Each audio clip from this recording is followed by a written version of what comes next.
डढ़िए डढ़िए फानत रहू मुखिया के फुलबारी में। डढ़िए डढ़िए फानत रहू मुखिया के फुलबारी में। अमरुधिए कारण गोड़ अमरुधिए कारण गोड़ मुँह चुकैलू नाना दो।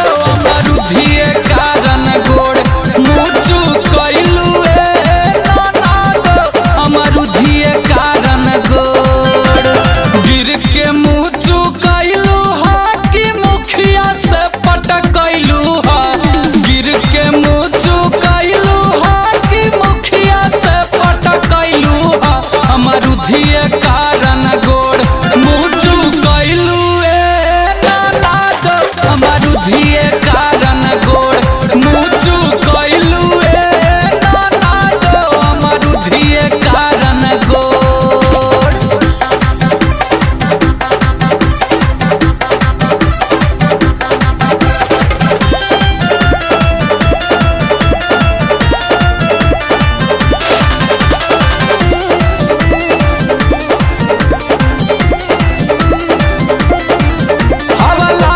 झंडू बाम तनी मिल जाई आराम। जनी कर ऐसन काम ना त हो जइबू बदनाम। हवलादी झंडू बाम तनी मिल जाई आराम।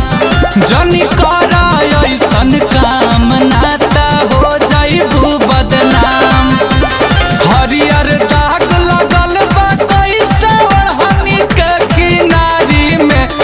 फूलल फूलल गाल पूछू कैलू नाना दो। अमरुधिए कारण गोड़ पूछू कैलू नाना दो। अमरुधिए कारण गोड़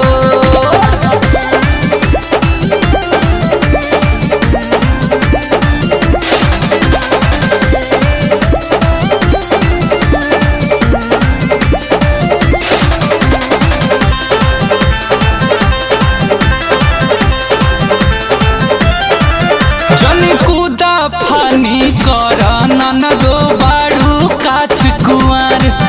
अभी गोड़े नु मुचकल बा कहियो टूट जाई डाड़।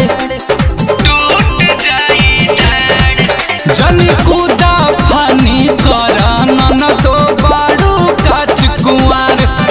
अभी गोड़े नु मुचकल बा कहियो टूट जाई डाड़।